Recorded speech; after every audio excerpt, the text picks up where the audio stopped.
El llamado peaje sombra o shadow toll, que viene de un término más técnico que es ingreso mínimo garantizado, es un esquema o modalidad contractual que no se inventó para esa carretera, ni se inventó en República Dominicana. Es ampliamente conocido y debatido y se utiliza en muchas partes del mundo. ¿Por qué? Porque no todas las obras de infraestructura que hace un gobierno directamente o en manos de un tercero concesionario son rentables. Hay obras que no son rentables, que son más caras que el beneficio económico que van a devolver, y el Estado tiene que asumir ese costo. ¿Por qué? Porque tienen un alto impacto social. Entonces, cuando una obra es necesaria, tiene un alto impacto social porque va a permitir el desarrollo de comunidades, porque va a permitir accesibilidad a determinados territorios o zonas. La prioridad del Estado no es hacer una obra que genere rentabilidad, sino presupuestar la obra necesaria para que en esas comunidades haya acceso al agua potable, o haya acceso por vía de una carretera o de una autopista, o haya energía eléctrica. Y eso no va a garantizar necesariamente que el agente privado va a recibir el retorno económico de su inversión de manos de los usuarios de esos servicios o de esas infraestructuras. A veces el Estado va a tener que sacrificarse. No digo ni justifico en este caso del peaje sombra de Samaná. Lo que estoy diciendo es que los cálculos que se hacen en ese sentido muchas veces fallan, don Roberto. En enero del 2017 quebraron 8 autopistas en España, 8 autopistas concesionadas que el Estado tuvo que ir a rescatar. Falló la fórmula, pudo haber fallado la fórmula, pero esos son cálculos estimatorios que se hacen para entender cómo va a operar o a funcionar, y por eso se establece en la doctrina del derecho administrativo lo que se llama la renegociación de los contratos administrativos. Es completamente normal, y de hecho me parece que si en este contrato se hubiese producido algún tipo de irregularidad, el gobierno dominicano no se hubiese sentado a negociar con las empresas que estaban detrás de esa obra de infraestructura. Lo hubiesen rescindido, así hubiésemos ido a la jurisdicción internacional o al arbitraje. Pero se sentaron a negociar porque saben que ahí no hay ninguna irregularidad. Bueno, pero Esquea Guerrero dice todo lo contrario. El doctor Esquea Guerrero dice todo lo contrario, que hubo irregularidades en el procedimiento, en la firma del contrato desde el 2001 hasta después la renegociación. El propio doctor Esquea Guerrero, que fue designado por el presidente Abinader para estudiar ese contrato, y recomendó incluso someterlo al Ministerio Público para que sopesara y evaluara si tenía calidad de un procesamiento penal por lo que había ocurrido. O sea, por haber firmado algo y haber refrendado algo que laceró la economía y al usuario dominicano. Yo, con lo que acabas de decir, quería puntualizar algo.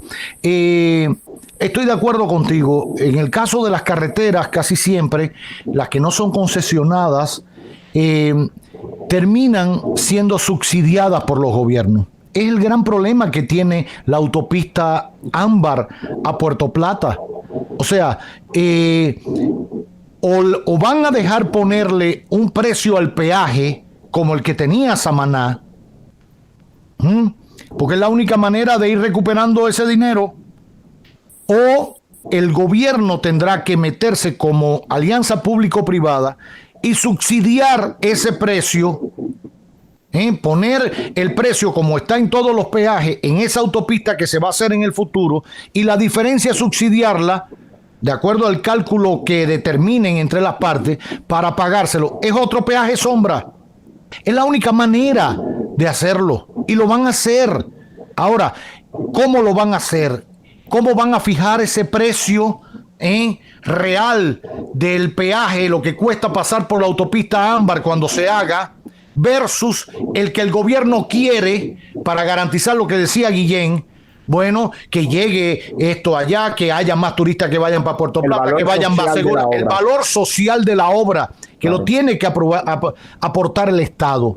Ahora, y entonces esa diferencia entre lo que dicen los empresarios que ponen la plata para construir la carretera, porque el gobierno no tiene un centavo para construir la carretera, y lo que va a costar el peaje, bueno, esa diferencia la tiene que poner el Estado. Es otro peaje sombra. Bueno, ¿y por qué la autopista Coral no cuesta cara. Bueno, porque la autopista Coral se hizo con un préstamo de Odebrecht. Porque hay que decirlo, si hablan mal de Odebrecht para una cosa, hay que decir que esa autopista segura, con una calidad tremenda, un trazado tremendo, la hizo Odebrecht. La hizo Odebrecht y se hizo con un financiamiento. ¿Cómo estamos pagando ese peaje sombra en esa autopista de Coral? Con el préstamo y todos los intereses que le estamos devolviendo al gobierno brasileño por haber desembolsado en aquel momento. Para que la gente lo entienda, nada es regalado en este mundo. Entonces, por un lado salen una cosa y salen la otra. Pero finalizando esto, y a propósito de lo que viene con el Ámbar, la autopista Ámbar y todas las demás, y las alianzas público-privadas, e independientemente la decisión que tome el Ministerio Público con el caso de la autopista o el consorcio del Nordeste, la autopista del Atlántico, etcétera, como se llame todo eso por ahí para allá, creo que hay que precisar varias cosas en lo adelante. Personal que trabaja dominicano en esas empresas contratado se quedará, serán despedidos. La obra, o sea, la administración en lo adelante de esa autopista, ¿a manos de quién pasará? RD Vial. ¿Garantizará RD Vial la calidad de esa autopista que hoy está administrada por unos colombianos? Porque hay que decirlo, será la más cara, pero es una autopista de calidad. Una autopista de calidad, de 3 pares, de 3 pares de lo que de aquello. Aquí no hay autopista todavía en las otras que maneja RD Vial, donde usted se pueda parar a coger un teléfono y llamar a una unidad de emergencia.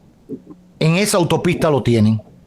Y por demás, la más bella del país. No, aparte de eso, pero la calidad de la obra, el mantenimiento de la obra, etcétera, etcétera. Eso por una parte. ¿Quién va a manejarla a futuro? Independientemente, ya nos quitamos de eso. Porque después viene para acá. Es como el oro de Duarte, Sánchez y Mella. ¿Recuerdan aquello? El oro de Suárez. Ese es nuestro oro de Duarte, Sánchez y Mella. Políticamente hablando y económicamente hablando. Pero por último, a propósito de lo que se plantea de judicializar el tema para castigar a los responsables, porque esto es Fuenteovejuna. ¿Quién mató al comendador? Y hay que buscarlo debajo de la piedra.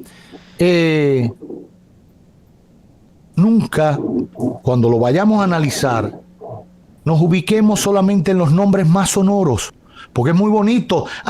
Hipólito y Miguelito, el que resuelve, y el otro Víctor y Leonel, y no sé qué. No. Ese contrato aún lo firmó Hipólito y Miguel, aún tuvo un adendum de Leonel y Víctor Díaz Rúa, fue refrendado en los dos momentos, el original y el adendum, por un Congreso.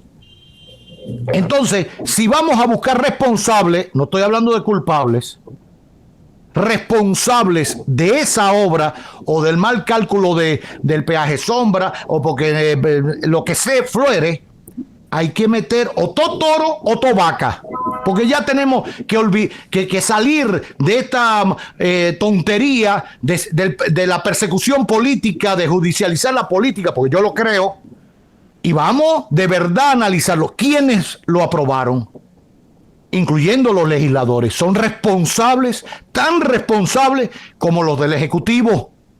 Entonces, vamos a meter 5 guaguas de gente para la Fiscalía del Distrito. No hay sala que aguante la cantidad de gente que hay que meter de los legisladores que firmaron eso. Muchos de los cuales todavía siguen en sus curules o han cambiado de sala, ¿verdad?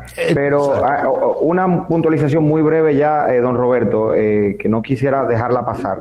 Hay que recordar que al momento del diseño, de la adjudicación y de la firma de ese contrato, no teníamos el entramado legal que hoy tenemos, que posteriormente vino la ley de 340-06 de obras y concesiones, y posteriormente, más recientemente, vino la ley de alianza público-privada 47-20. Con ello, lo importante es que hoy tenemos un entramado legal normativo que permite asignar de manera más eficiente los riesgos de un contrato de este tipo. Y eso es fundamental. En cualquier escenario es muy positivo que el presidente Luis Abinader y su gobierno hayan logrado la renegociación de este contrato para rescindirlo de manera anticipada, pagando esos montos que se van a pagar y que pasen a mano del Estado Dominicano, con las preocupaciones, salvaguardando las preocupaciones que usted muy bien ha expresado.